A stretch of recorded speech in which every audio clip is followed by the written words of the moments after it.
Hello friends, welcome to YouTube channel education Niketan. Screen पर आप जो क्वेश्चन बुकलेट देख रहे हैं वो आज ही संपन्न CDPO GS पेपर 1 का क्वेश्चन बुकलेट है। इस बुकलेट में जो प्रश्न पूछे गए हैं वो आगामी 67 BPSC मुख्य परीक्षा की दृष्टि से महत्वपूर्ण हो सकते हैं। पहला प्रश्न संथाल विद्रोह से पूछा गया है। संथाल जनजाति काफ़ी चर्चा में थी क्योंकि जो वर्तमान राष्ट्रपति हैं उनका संबंध संथाल जनजाति से है। 1857 के संथाल विद्रोह के कारणों, परिणामों और महत्व को उजागर कीजिए। यानी फ्लैट क्वेश्चन पूछा गया है जिसमें कारण, परिणाम और महत्व सीधा सीधे 3 हिस्सों में आपको बांटकर उत्तर को लिखना है। अगला प्रश्न है कि बिहार में सन 1857 से 1949 ईस्वी के मध्य तकनीकी शिक्षा के विकास का आलोचनात्मक परीक्षण कीजिए। इस तरीके के भी प्रश्न BPSC में पूछे जाने का ट्रैक रिकॉर्ड है। भारत छोड़ो आंदोलन में बिहार की भूमिका का मूल्यांकन कीजिए। ये भी फ्लैट सा क्वेश्चन है भारत छोड़ो आंदोलन से। अगला प्रश्न है पटना कलम चित्रकला के विस्तार से विवेचना कीजिए। यानी कि ये भी जो प्रश्न है वो इस तरीके का है कि आपको लिखने का प्लेथोरा ऑफ स्कोप है, क्योंकि सीधा सीधा पूछा गया है कि इस चित्रकला को विस्तार से विवेचन कीजिए।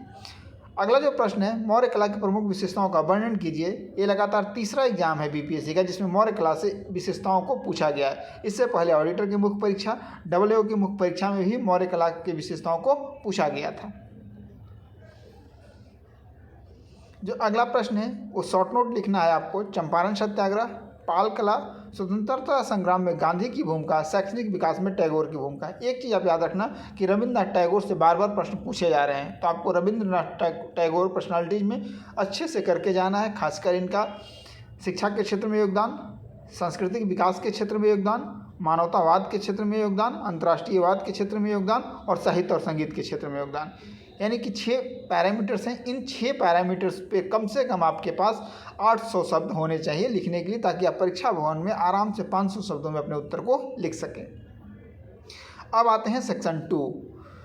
श्रीलंका में वर्तमान राजनीतिक, सामाजिक और आर्थिक स्थितियों के लिए जिम्मेदार दशाओं का विस्तार से मूल्यांकन कीजिए। श्रीलंका से भी लगातार प्रश्न पूछा जा रहा है, चाहे ऑडिटर हो, CDPO की परीक्षा हो। यानी कि यहाँ से एक प्रश्न पूछने की संभावना BPSC में भी बनी हुई है। अमेरिकी डॉलर की तुलना में भारतीय रुपये के मूल्य में आ रहे ह्रास का और भारत की अर्थव्यवस्था पर पड़ने वाले प्रभावों की समीक्षा कीजिए तथा रुपये के मूल्य में पुनर्प्राप्ति के संभावित उपायों की सुझाएं। इस प्रश्न को आप कह सकते हैं कि थोड़ा सा अनएक्सपेक्टेड टाइप का प्रश्न है, और इस तरीके के प्रश्नों को उत्तर देने के लिए अगर आप पहले से तैयार नहीं हैं तो आपको परीक्षा हॉल में एट रैंडम लिखने में थोड़ी सी समस्या आ सकती है। लेकिन इस बार स्कोप उन्होंने काफ़ी दिया था। अगला प्रश्न, हिंद प्रशांत क्षेत्र क्यों अत्यंत महत्वपूर्ण है? इस प्रदेश पर क्वाड देशों की व्यू रचना की व्याख्या कीजिए। यानी क्वाड से एक प्रश्न पूछा गया है।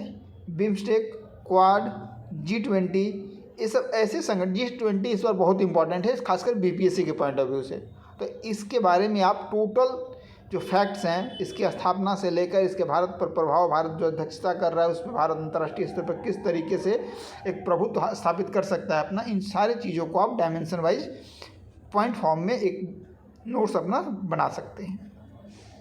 बिहार राज्य के लिए प्राकृतिक आपदाओं से अपेक्षित राहत पाने के लिए कोई उपयुक्त योजना नहीं है। इस संबंध में एक औचित्यपूर्ण योजना प्रस्तुत कीजिए। यानी कि प्राकृतिक आपदाओं से अपेक्षित राहत पाने के लिए किस तरीके की एक योजना होनी चाहिए, इसके बारे में आपके पास एक अगर कोई माइंड मैप हो, कोई ब्लू चार्ट हो तो आप उसे बता सकते हैं।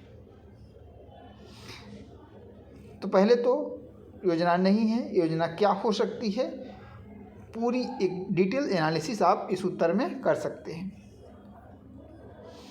यानी कि पहले सेक्शन में 6 में से आपको 3 लिखने हैं, दूसरे सेक्शन में 5 में से 3 प्रश्न करने हैं। स्कोप इस बार चुनने का आपको पर्याप्त मिला था, जबकि ऑडिटर की मुख्य परीक्षा में स्कोप बहुत कम दिए गए थे अभ्यर्थियों को। एक छोटी सी सूचना भी आपको साझा कर दे रहा हूँ कि उत्तर लेखन का जो हमारा सीरीज चल रहा है उसकी नए बैच की शुरुआत 10 नवंबर से हो रही है, जिसमें हम डेली 2 प्रश्न DI के और 2 प्रश्न GS के करेंगे। टोटल प्रश्नों की संख्या रहेगी 160, जो कि हम 40 दिन में कवर करेंगे। लगभग 50 से 55 दिन हमारे पास बचे हुए हैं। इन 40 जो दिन हैं उसमें 2 DI 2 GS, साथ ही साथ 2 फुल लेंथ टेस्ट होगा एक जीएस पेपर 1 का और दूसरा जीएस पेपर 2 का। जो जीएस पेपर 1 और पेपर 2 के फुल लेंथ टेस्ट होंगे उनका केवल एवोल्यूशन होगा, मॉडल आंसर नहीं दिए जाएंगे। बाकी जो 160 प्रश्न हैं उनके मॉडल आंसर और उस दिन का जो आपके तरफ से भेजा गया बेस्ट आंसर होगा वो भी साझा किया जाएगा। साथ ही जितने भी ग्रुप चल रहे हैं यानी 7 से लेकर 12 तक दूसरे ग्रुप के भी जो बेस्ट आंसर होंगे वो आपको परीक्षा के 20 दिन पहले प्रोवाइड करा दिए जाएंगे। ये जो आंसर राइटिंग प्रोग्राम है वो हिंदी और इंग्लिश दोनों ही मीडियम में उपलब्ध है। अगर आपको सैम्पल कॉपी चाहिए इसकी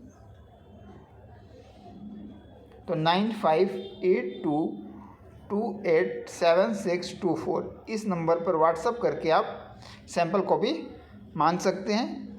आपको एक मैसेज पिन करना होगा हाय, इसके बाद आपको सैम्पल कॉपी और एडमिशन प्रोसेस बता दी जाएगी। इसकी फ़ी 2500 है।